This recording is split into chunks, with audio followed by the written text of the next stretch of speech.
They're really scared of you. She wanted to run over the plane. Yeah, she didn't know what was going on. It's a normal go in, give and have to go and retreat. Dogs that are a little bit unsure about a situation, it's quite normal to see a, I want to, oh no, no. Oh, hang on. Oh, so yeah, and you do want to let them be able to get into a situation of going up and investigating it and feeling safe to come away. Whenever we've got a dog that's really scared of something, we give them the ability to come back from it and set their own distance back from it. Hence when we're doing free dog play, if I have a dog that won't come away from another dog who's clearly giving signs of saying, this is all too much for me, we have to pull that dog away. These two are at the moment just right.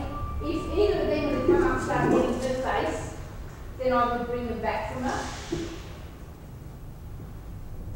The dogs are fabulous at teaching each other things when they're in their free interaction. Yeah, you want to come to us, we'll come to you. Yeah, but so long as that's okay. Journey just went, yeah, okay, I get the idea that you're not happy with me being here all the time, and he moved away.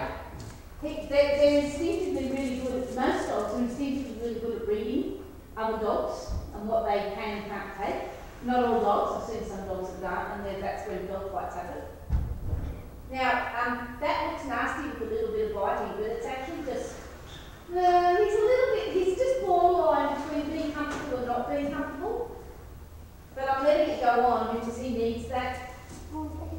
And Journey's good at being nice with him to do it. And Bonnie's saying, well, I really do want to, but I don't really know whether I can.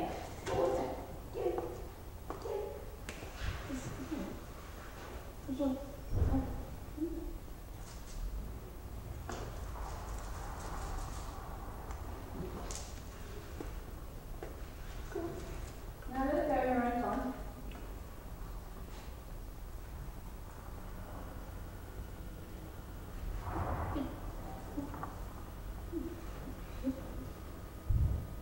What's that?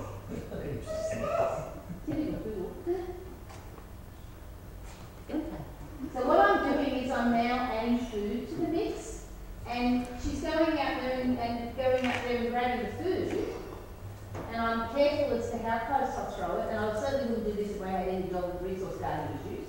I'm just softening the whole interaction by putting a nice reward in there. And again, it's back to the counter conditioning that I was talking about with the groom before.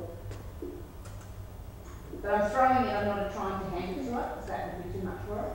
And so I'm giving her a reason to get close, but she can choose to get close if she wants to get close, and she does, and she comes back and says, she just said, all right, that's too close.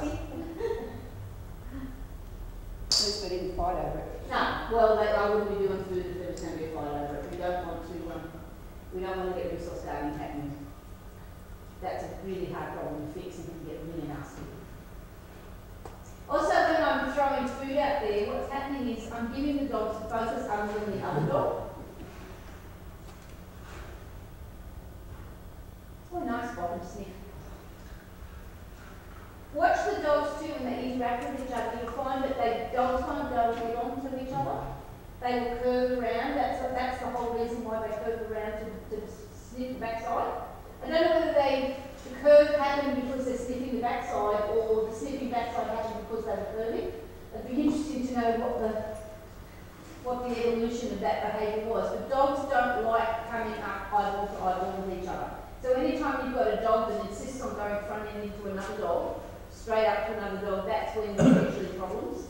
Because dogs just don't, that's a very unattractive way to meet another dog. June needs match.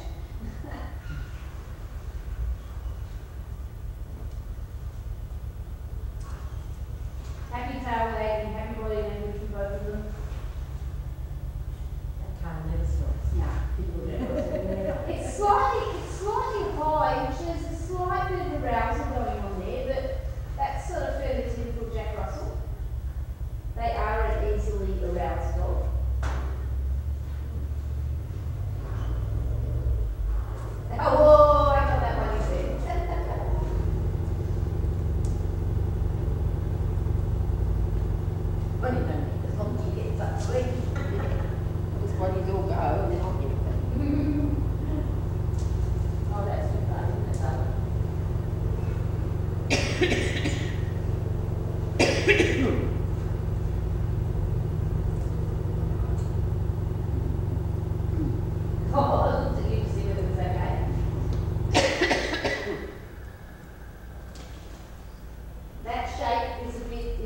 stress thing as well. Shaking outside and shaking off water is often a slight stress behaviour. And I'm using stress not in a bad context.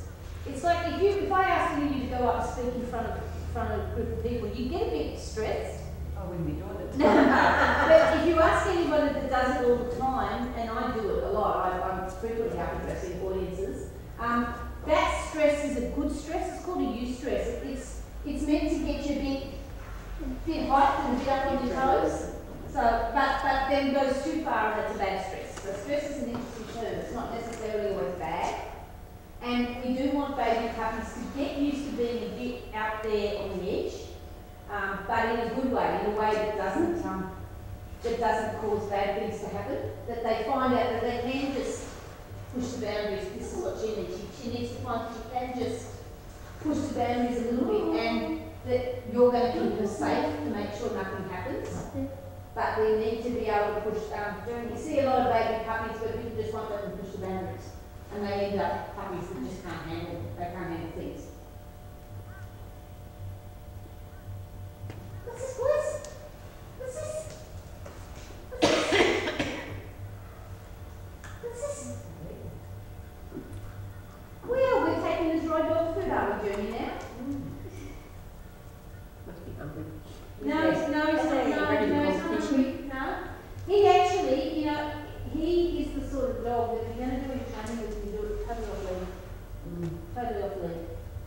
Oh, good boy. Sit. Good dog. Different dog off lead. Yeah. He never has it. No, that's right. Yeah, well, that's part If of we it. go to town, he goes on the lead, that's it, he never has the lead. Yeah. He never has his harness on unless he's in the car. To be honest, I much prefer training dogs off lead. If I'm training a couple of dogs down here and they're okay off lead, everything off lead, hence why this place is secured the way it is. The more you can do off lead, the better, because the dog then has the choice to go away from you. If the dog can't get something or just doesn't understand what you want, they'll move away from you. And it's a very clear signal that says, I just don't know what you want of me. And we need to respect that.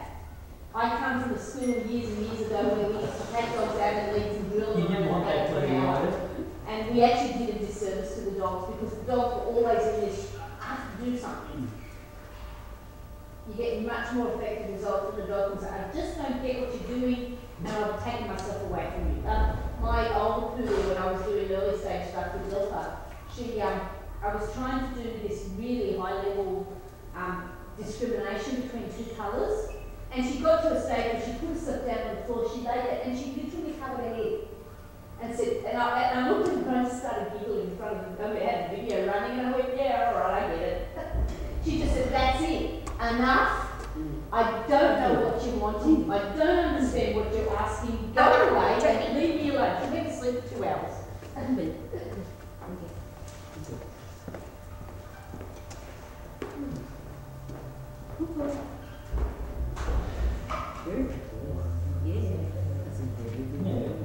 Yeah, they do. So, any questions?